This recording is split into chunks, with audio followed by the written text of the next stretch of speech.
बहुत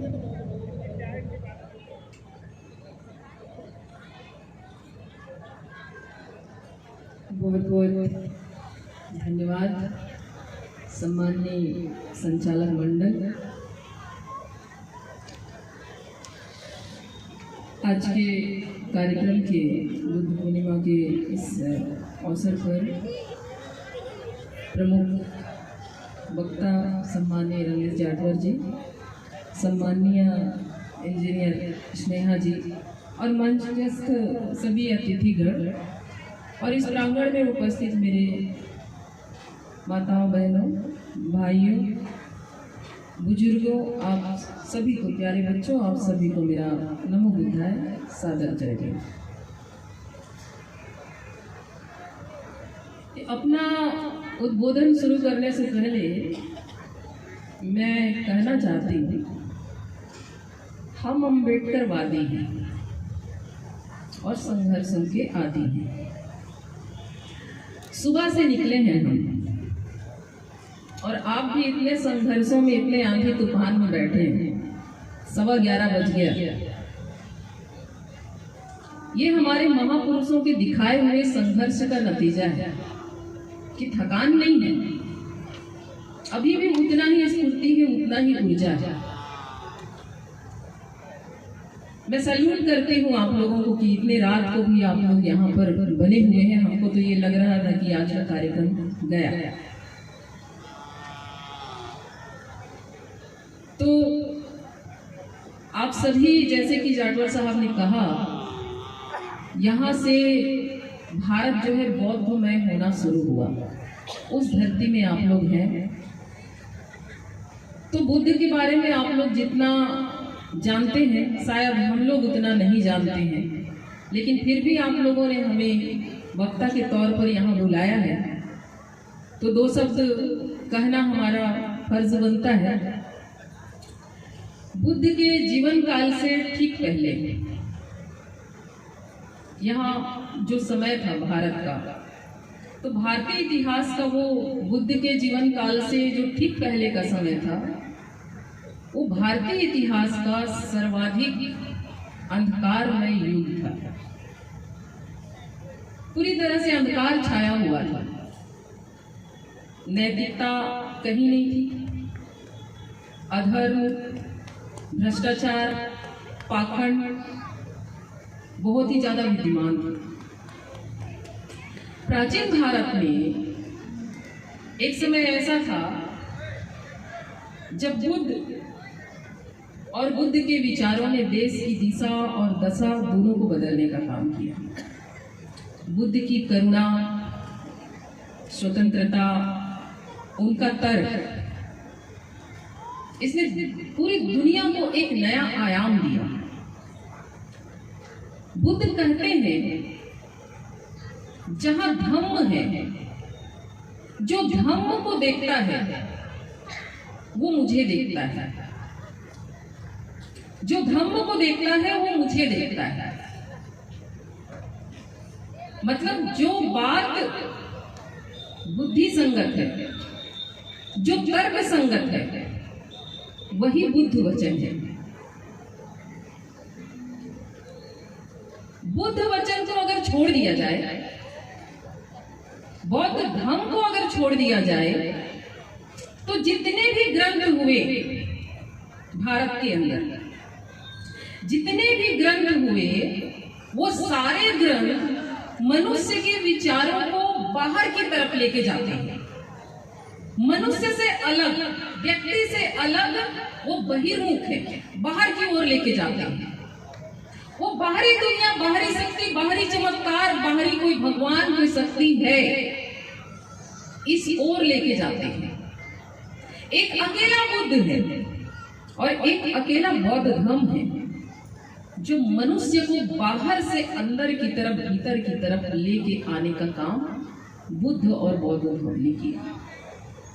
बौद्ध धर्म ने यह सिखाया कि व्यक्ति के अंदर जो सामर्थ्य है, उसकी वजह से ये परिवर्तन है, उसकी वजह से ये दुनिया है, उसकी वजह से ये धम्म है, अनुशासन है।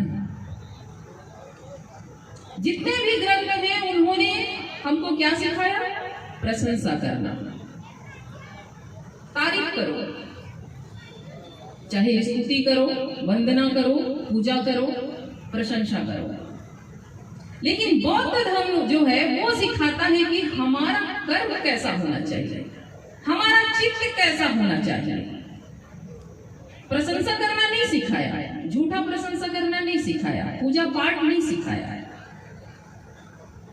धम्माचरण सिखाया है, सदाचरण सिखाया है। ये बौद्ध धर्म है।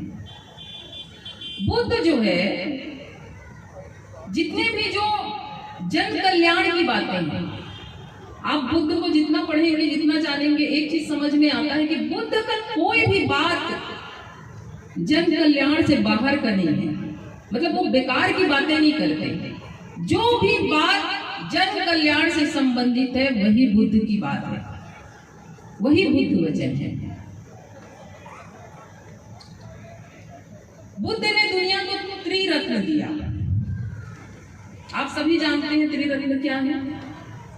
बुद्धम शरणं गच्छामि, धम्मम शरणं गच्छामि और संघम शरणं गच्छामि। पहला रत्न है कि बुद्धि की शरण में जाओ, तर्क करो, सवाल करो, किसी बात को अपने विवेक की कसौटी पर खरा पहले पाओ तब मानो। तो बुद्ध ने लोगों में जागृति लाया, चेतना जगाने का काम किया, लोगों को तार्किक बनाया। बुद्ध कहते हैं किसी बात को इसलिए मत मानो कि किसी धार्मिक ग्रंथ में लिखा है। बुद्ध कहते हैं किसी बात को इसलिए मत मानो कि परंपरा से चली आ रही है। किसी बात को इसलिए मत मानो कि कोई कहने वाला बड़ा आदमी या सम्मानीय व्यक्ति है। किसी बात को इसलिए मत मानो कि कोई बहुत सुंदर तरीके से कह रहा है। या किसी बात को इसलिए मत मानो कि उसके पीछे चलने वाले हजारों करोड़ों लोग हैं, तो ये सही हो सकता है, जरूरी नहीं है। सोचिए बुद्ध जो है व्यक्ति को कितना चिंतनशील, खोजी और विवेकी बनाना चाहते हैं। वो हमें विवेकी बनाना चाहते हैं, खोजी बनाना चाहते हैं, कारण जाना, क्या कारण है, खोजी बनाना चाहते हैं। तो बुद्ध के धम्म में दूसरा रत्न है धम्मं शरणं गच्छामि। आप जानते हैं धम्म की शरण में जाओ। धम्म क्या है? सदाचरण है, सम्यक मार्ग है, सम्यक रास्ते में चलो, ये दूसरा रत्न है। और तीसरा रत्न है संघम शरणं गच्छामि, मतलब संगठन की शक्ति, वो हमें वो बताना चाहते हैं। बुद्ध के त्रिरत्न पर हमारा संपूर्ण इतिहास टिका है और बुद्ध के त्रिरत्न पर हमारा जीवन भी टिका होना चाहिए था, जो नहीं है। इस त्रिरत्न पर ही हमारा जीवन टिका होना चाहिए था, जो नहीं टिका है। बुद्ध के इस त्रिरत्न को खत्म करने के लिए आधुनिक भारत में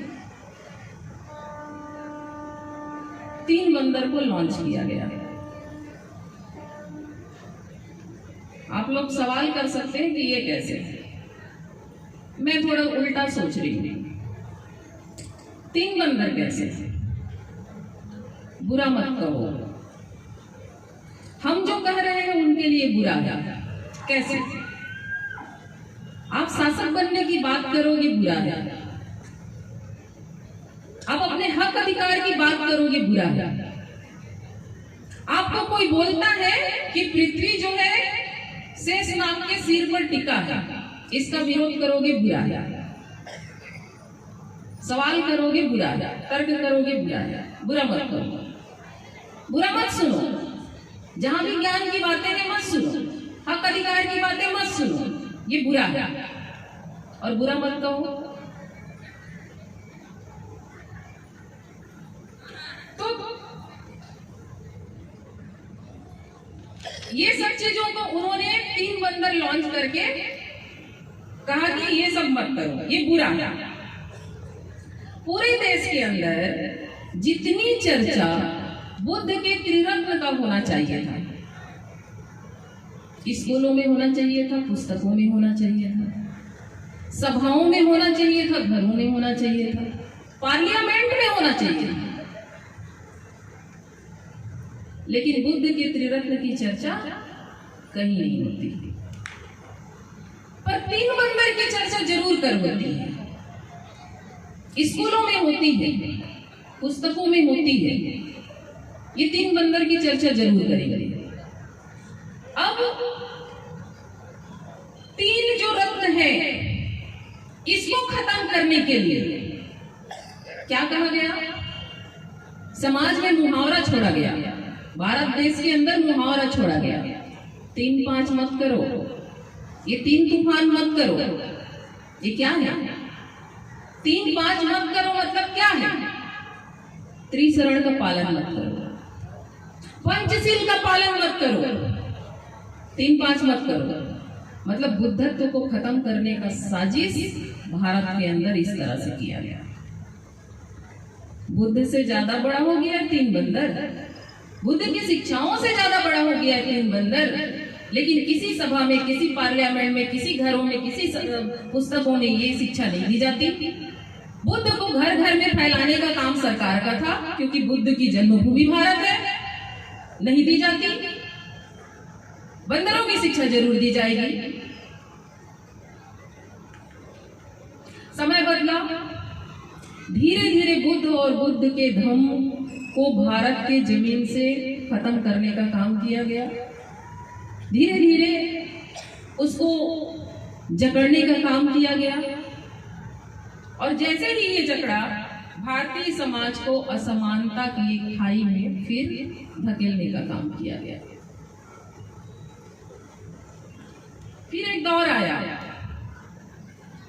आया संघर्ष का, दौर आया जागृति का, और एक मसीहा पैदा होके आया, एक मसीहा उभर के आया। वो मसीहा कौन थे? गेस कर सकते हैं? वो मसीहा थे बाबा साहब डॉक्टर भीमराव अंबेडकर। वो पैदा हुए, उन्होंने भारत की धरती में फिर से लोगों में चेतना जगाने का काम किया। भारत को अंबेडकर, बुद्ध को अंबेडकर से अलग नहीं किया जा सकता। भारत में जहां अंबेडकरवाद है वहां बुद्ध होंगे ही होंगे। भारत में अंबेडकरवाद का मतलब ही है बुद्ध, और बाबा साहब भी गौतम बुद्ध के इस त्रिरत्न के आधार पर ही अपना पूरा जीवन जो है जीने का काम किए। चाहे वो बाबा साहब के, आप 3 संदेश को ले लो, शिक्षित बनो, संघर्ष करो, संगठित रहो। चाहे आप समानता, स्वतंत्रता और बंधुत्व के आधार पर समाज निर्माण का काम ले लो। चाहे आप भारतीय संविधान के अंदर 3 न्याय, सामाजिक, आर्थिक और राजनीतिक न्याय की बात ले लो। चाहे आप बाबा साहब का 3 चिंतन ले लो, जिसमें शिक्षित लोग, शिक्षित कर्मचारी और राजनेता। तो ये जो 3 का आंकड़ा है, ये हमारे लिए बहुत महत्वपूर्ण है। 3 और 5 ये हमें करना ही है, क्योंकि इसी 3 रत्नों पर हमारा पूरा भारत का इतिहास टिका हुआ है। लेकिन हम बाबा साहब, हम बुद्ध से लेकर बाबा साहब तक हर मोर्चे पर हम असफल हुए। जितने भी लोग हैं, हम जितना भी अपने आप को बुद्धिस्ट कह ले, अम्बेडकरवादी कह ले, लेकिन मेरा ये मानना है, हम जो एनालिसिस करते हैं, विश्लेषण करते हैं, हम बुद्ध से लेकर के बाबा साहब तक हम लोग हर मोर्चे पर असफल हुए। जिस वैल्यू सिस्टम पर हमारा विश्वास टिका है, या जैसा समाज हम बनाना चाहते हैं, चाहे कितना भी संघर्ष आए, चाहे कितना भी विपरीत परिस्थिति क्यों ना आए, हमारा जो नैतिकता है वो कभी समाप्त नहीं होना चाहिए। हमारा जो वैल्यू सिस्टम है, वैल्यू है, वो कभी समाप्त नहीं होना चाहिए। जितना संघर्ष होगा, जितना पीड़ा महसूस होगा, हमें उतना ही ज्यादा अपने वैल्यू सिस्टम को नहीं भूलना चाहिए। हमें नहीं भूलना चाहिए, we the people of India, not Hindu, not Muslim, लेकिन हम हर बार बोलते हैं हम हिंदू होते हैं, हम मुस्लिम होते हैं, हम बुद्धिस्ट होते हैं, हम क्रिश्चियन होते हैं, we the people of India, बस हम कहीं नहीं होते। हमारे महापुरुषों का जो भी बात है उसको याद करना आसान है, हर बार याद करते हैं, हम जयंती में याद करते हैं, हम उनके महापरिनिर्वाण पे याद करते हैं। याद करना बहुत आसान है, मगर उनके विचारों के साथ स्टैंड लेना उतना ही डिफिकल्ट है। मणिपुर जल रहा है, हम स्टैंड ले रहे हैं। 3 साल से जल रहा है मणिपुर, हम स्टैंड ले रहे हैं। छत्तीसगढ़ में हसदेव अरण्य काटा गया, अभी अरावली काटा जा रहा है, अभी अंडमान निकोबार काटा जा रहा है, करोड़ों करोड़ों पेड़ काटे जा रहे हैं। 48 डिग्री 50 डिग्री सेल्सियस तक तापमान चला गया, हम स्टैंड ले रहे हैं। एससी के साथ शेड्यूल कास्ट जो यहाँ भारत में सुरक्षित नहीं है, हम स्टैंड ले रहे हैं। शेड्यूल ट्राइब की जमीनें छीनी जा रही, हम स्टैंड ले रहे हैं। महिलाओं के साथ यहाँ जाति हो रही, हम स्टैंड ले रहे हैं। यहाँ ना मुस्लिम, शेड्यूल कास्ट, शेड्यूल ट्राइब, महिला कोई सुरक्षित नहीं है, लेकिन हिंदू हिंदू हिंदू की रट जरूर लगाते हैं। अब जब शेड्यूल कास्ट, शेड्यूल ट्राइब, महिला को निकाल दो, हिंदू है कौन आखिर यहाँ पर? ये कौन है हिंदू? हम स्टैंड नहीं ले रहे। जरा दिमाग को खड़काना पड़ेगा कि आखिर हिंदू कौन है, खतरे में कौन है भाई? यहाँ का शेड्यूल कास्ट खतरे में है, महिला खतरे में है, शेड्यूल ट्राइब खतरे में है, मुस्लिम खतरे में है, माइनॉरिटीज खतरे में है, लेकिन यहाँ बोला जाता है कि हिंदू खतरे में है। कौन हिंदू आखिर यहाँ पर?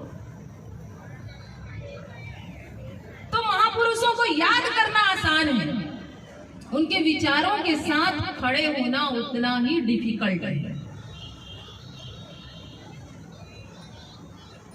सबसे ज्यादा नैतिकता, सबसे ज्यादा नैतिकता की बात, सबसे ज्यादा धार्मिकता की बात, सबसे ज्यादा बंधुत्व की बात हमारे यहाँ भारत में की जाती है, लेकिन सबसे ज्यादा निम्नतम स्तर का जो मूल्य है ना, वो निम्नतर स्तर के मूल्य के लोग वो हमारे भारत में रहते हैं। राजनीति के लिए यहाँ किसी भी स्तर तक लोग गिर रहे हैं, किसी भी स्तर तक।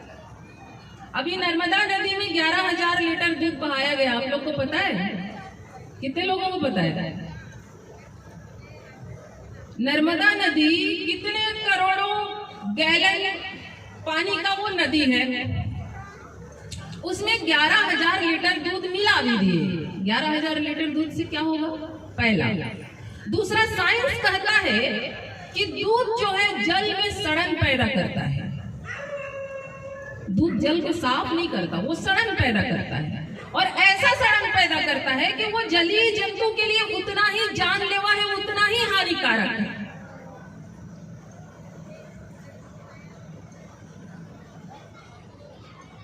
गंगा नदी में आप लाश बहाते हैं, सड़ी गली जली हुई हड्डी डाल देते हैं, कुल्ला करते हैं, गंदगी धोते हैं, अरे और तो और अपना पाप धोते हैं, तब वो गंगा नदी दूषित नहीं होती, तब वो अपवित्र नहीं होती। लेकिन मुस्लिम भाई लोग इफ्तारी करके चिकन मटन जो भी खाए होंगे उसका हड्डी उसी में डाल दिए, हमारी आस्था को चोट लग गई, गंगा नदी दूषित हो गई। किस मूल्य की बात कर रहे हैं? जीवों की हमको फिक्र नहीं है, पेड़ पौधों की हमको, प्रकृति की हमको चिंता नहीं है, हम मूल्यों की बात कर रहे हैं। किस स्तर तक का है हमारा मूल्य, हमारी नैतिकता? किसी भी देश में लोकतंत्र के लिए कभी भी धर्म या राजनीति जो है ऊपर नहीं होना चाहिए। कभी भी धर्म या राजनीति देश से कभी भी ऊपर नहीं होना चाहिए, हमेशा देश सर्वोपरि होना चाहिए। अभी आपने सुना होगा टीवी में, न्यूज में, अमेरिका और इजराइल ने जो है ईरान पे हमला किया, सुना है ना।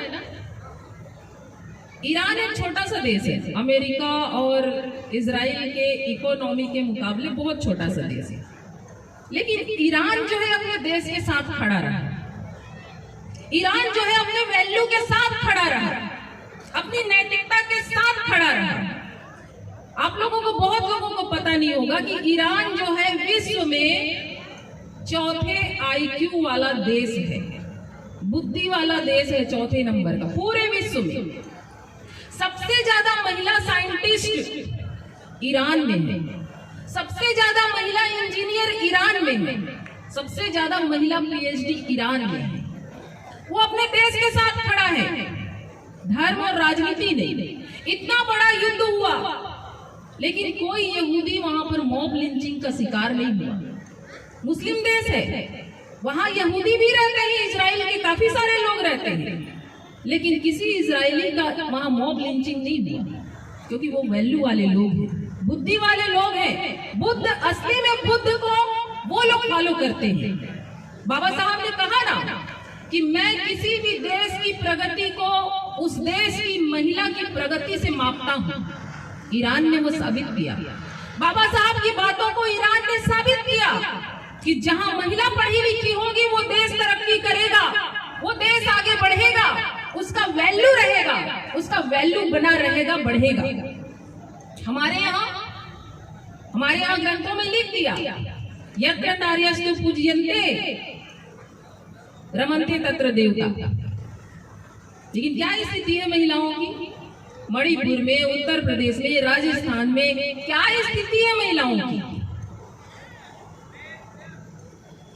केवल बोलने में, मंत्रों में, वाचन करने में अभी महिलाओं के लिए बहुत सारा प्रोपेगेंडा भी चलाया गया। मैं लेकिन पॉलिटिकल बात नहीं करूंगी आपके मंच से।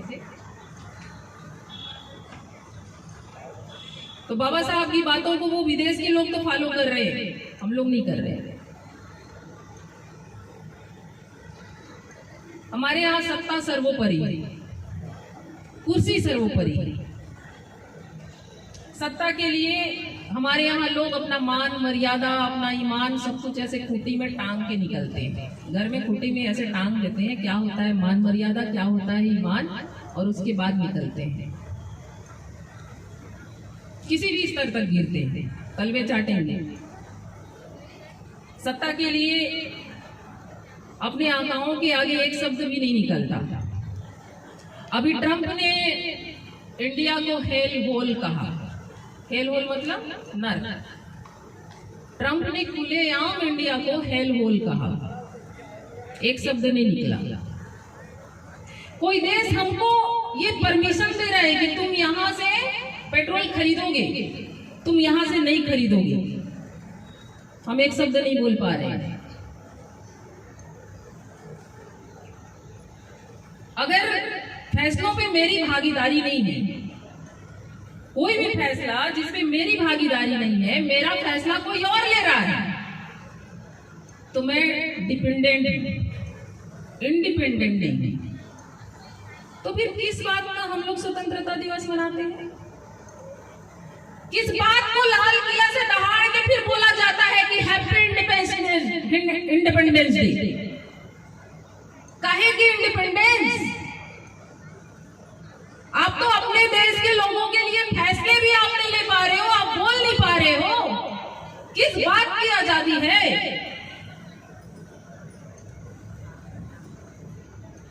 ये स्थिति है बुद्ध के इस देश की,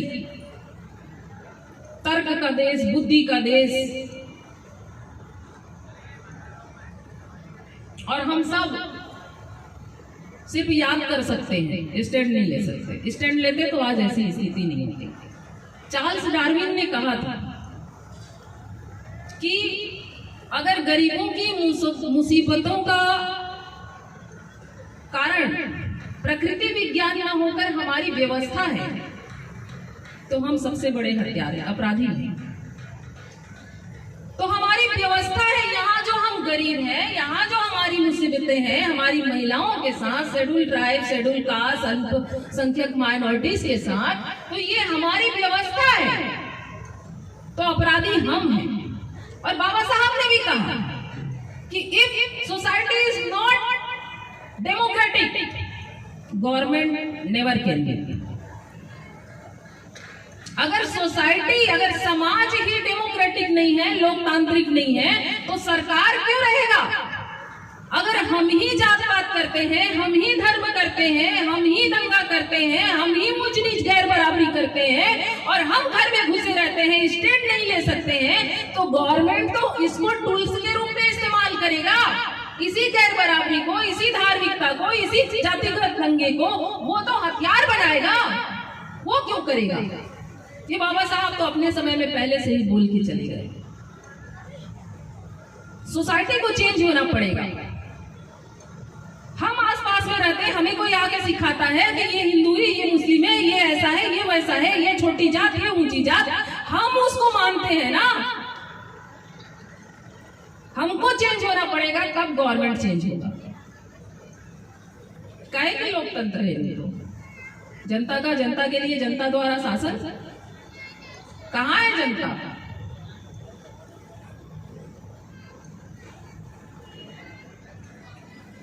लोकतंत्र सिर्फ राजनीतिक ढांचा नहीं है,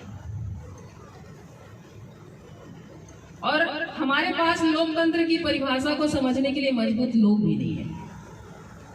जिस दिन स्वतंत्रता, समानता और जो प्रथम पंक्ति में जो बैठे हुए लोग हैं, उनका जो स्वाभिमान के बराबर जो अंतिम पंक्ति में बैठा हुआ आदमी है, वो बराबर का हो जाएगा, देश उसी दिन लोकतंत्र की परिभाषा को समझेगा।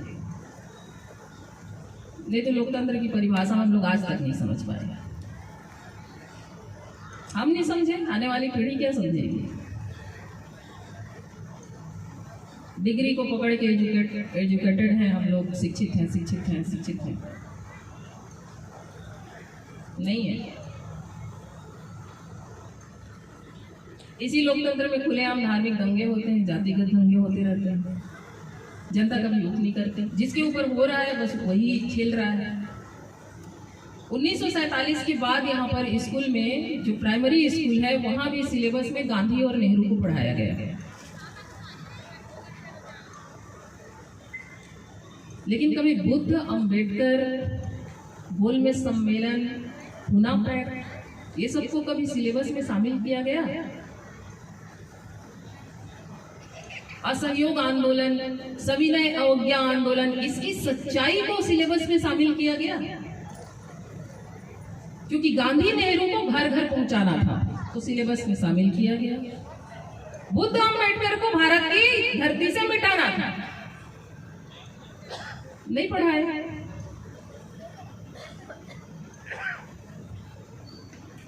उन्नीस में चुनाव हुआ, बाबा साहब उसमें चुनाव लड़े, उस चुनाव में हार गए।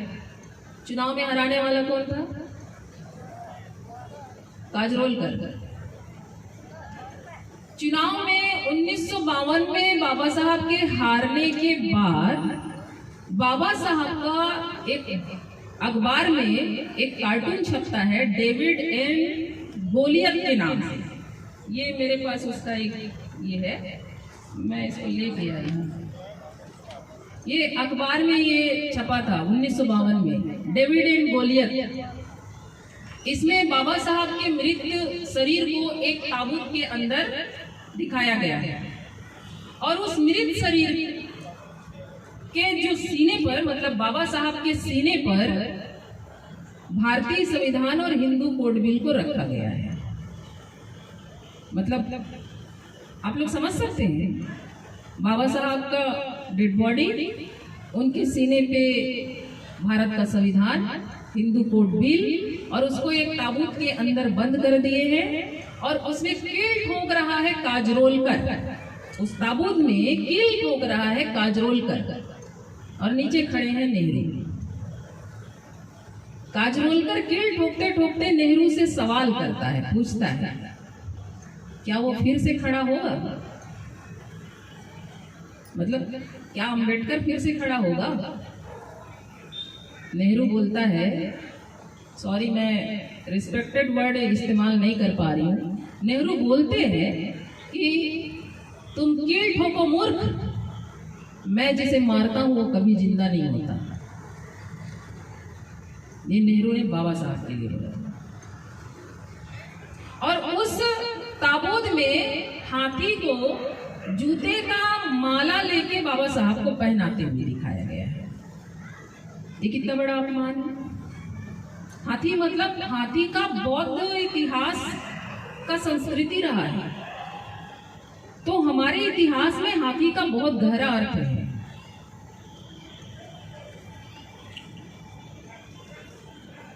तो आप समझ सकते हैं कि 1952 में बाबा साहब के जिंदा रहते रहते ही कैसे भारत की धरती से बाबा साहब को मिटाने का, भारत के संविधान को मिटाने का, हिंदू कोड बिल को मिटाने का और बुद्ध को मिटाने का कितना प्रयास किया गया होगा। ये सबूत है ना आपके सामने। ये तभी जब बाबा साहब जिंदा थे। लेकिन नेहरू जो उस समय बोलते हैं कि तुम कील ठोको मूर्ख, मैं जिसे मारता हूं वो कभी जिंदा नहीं होता। ये बात आज गलत साबित हुआ कि नहीं? आज बाबा साहब फिर से खड़े हुए और पहले से ज्यादा ताकत के साथ खड़े हुए। आज वो नेहरू के पीढ़ी, आज वो गांधी के पीढ़ी बिना बाबा साहब के, बिना जय भीम के नहीं चल पा रहे। भारत का कोई आदमी आज बिना बुद्ध, बिना बाबा साहब, बिना जय भीम के नहीं चल पाएगा, नहीं चल पा रहा है। जो मारने का दम भरा था, आज वो साबित हुआ कि बाबा साहब पहले से कहीं ज्यादा ताकत के साथ उठ खड़े हुए। बाबा साहब कहते हैं, अपने समय में वो बोले थे कि मैं मूर्तियों में नहीं हूं, मैं मूर्तियों में नहीं हूं, किताबों में हूं। मुझे पूजने की नहीं, पढ़ने की जरूरत है। क्या हम लोग ऐसा कर पा रहे हैं? क्या हम लोग ऐसा कर पा रहे हैं? क्योंकि बाबा साहब की जब मृत्यु हुई, महापरिनिर्वाण हुआ, उस समय 6 लाख लोग इकट्ठे हुए और 6 लाख लोग रो रहे थे। 6 लाख। कार्ल मार्क्स की मृत्यु हुई, मात्र 14 लोग थे। कार्ल मार्क्स की मृत्यु पे मात्र 14 लोग थे। बाबा साहब की मृत्यु पे 6 लाख लोग थे। वो 14 लाख लोग जो है कार्ल मार्क्स की विचारधारा को पूरे देश के कोने कोने तक पहुंचा दिए। लेकिन 6 लाख लोग जो है घर गए, बाबा साहब की मूर्ति पे अगरबत्ती जलाए, दिया जलाए, मोमबत्ती जलाए, जय भीम बोले, जिम्मेदारी निभा रहे हैं। कार्ल मार्क्स के जो 14 लोग थे वो उनके सच्चे अनुयायी थे। उन्होंने मूर्ति नहीं बनाया, उन्होंने दिया नहीं जलाया। लेकिन बाबा साहब के जो 6 लाख लोग थे वो भक्त थे, भक्त। और इसीलिए बुद्ध का जो विचार है, बाबा साहब का जो विचार है, वो घर घर नहीं फैला। अगर वो लाखों लोग, और खास करके आपके इस महाराष्ट्र की धरती के लोग बुद्ध और बाबा साहब की विचारधारा को देश के अंदर फैलाने का जिम्मा अगर ईमानदारी से निभाए रहते, तो आप समझ सकते हैं भारत आज बौद्धमय हो गया होता। लेकिन हम भक्त थे, हम अनुयायी नहीं बन पाए।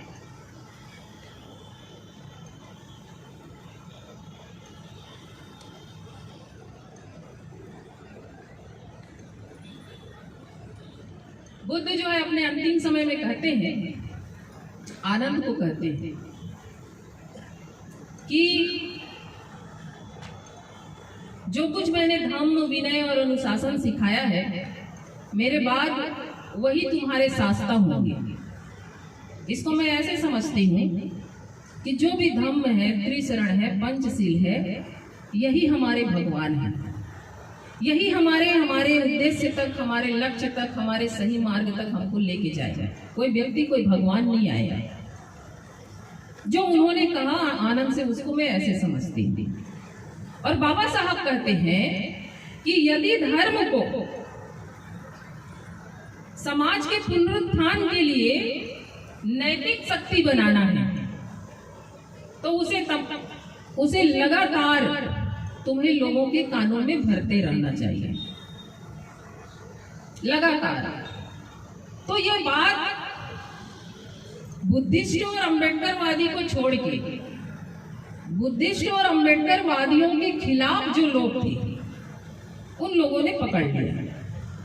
वो लगातार लोगों के कानों में भरने का काम कर रहे हैं, टीवी के माध्यम से, पंडाल लगा लगा के लगातार कर रहे हैं, सोशल मीडिया के माध्यम से। हम जो है लगातार अपने बुद्ध के, बाबा साहब के, महापुरुषों के विचारों को लोगों के कानों में भरने का काम नहीं कर पा रहे हैं। लेकिन आज इसी उद्देश्य के साथ कुछ लोग हैं जो हम थोड़ा थोड़ा प्रयास करते हैं, इसी लोगों के कानों में भरने की जो बात है, यही काम मैं और जाटवर साहब, हम छत्तीसगढ़ में भी जहां जहां बनता है हमसे जितना हम करते हैं, आप लोग भी यही कर रहे हैं। कहने का उद्देश्य बस इतना है कि ये जो मूवमेंट है, ये बुद्ध का जो विचारधारा है और जो बाबा साहब का विचारधारा है, महापुरुषों का विचारधारा है, ये लगातार सतत करने का काम है और यही हमको आगे करते रहना है। आज भी इसी उद्देश्य से हम यहाँ पर आए हैं। सुबह से भूखे प्यासे हैं, सुबह से आए हैं। 3 बजे हमको बिलासपुर में ट्रेन मिला और वो भी अभी जब हम यहाँ पर आए तो तब तक वो ट्रेन यहाँ नहीं आई थी। हम रायपुर पहुँच के वहाँ पर फिर कार हायर करके फिर आप लोगों के बीच में कैसे पहुँचे, तो ऐसे करके आए। तो हमारा तो जीवन का एक उद्देश्य है, आप सबका भी है। उम्मीद करती हूँ कि ये जो महापुरुष हमारे जो बोले हैं, उनके विचारों के साथ स्टैंड होने का हम प्रयास करें और लगातार हम उनके विचारों को लोगों के कानों में भरने का काम करते रहें। बहुत रात हो गई है, आप सब ने मुझे सुना, आप सब लोगों ने मुझे बुलाया, मुझे ससम्मान यहाँ पर बोलने का मौका दिया। मैं तहे दिल से आप सभी को आभार व्यक्त करती हूँ और इन्हीं बातों के साथ में, इन्हीं उम्मीदों के साथ में कि ये काम हम सब मिल करके करते रहेंगे, मैं अपनी वाणी को यहीं पर विराम देती हूँ। आप सभी को बहुत बहुत धन्यवाद। जय भीम, नमो बुद्धाय, जय श्री राम।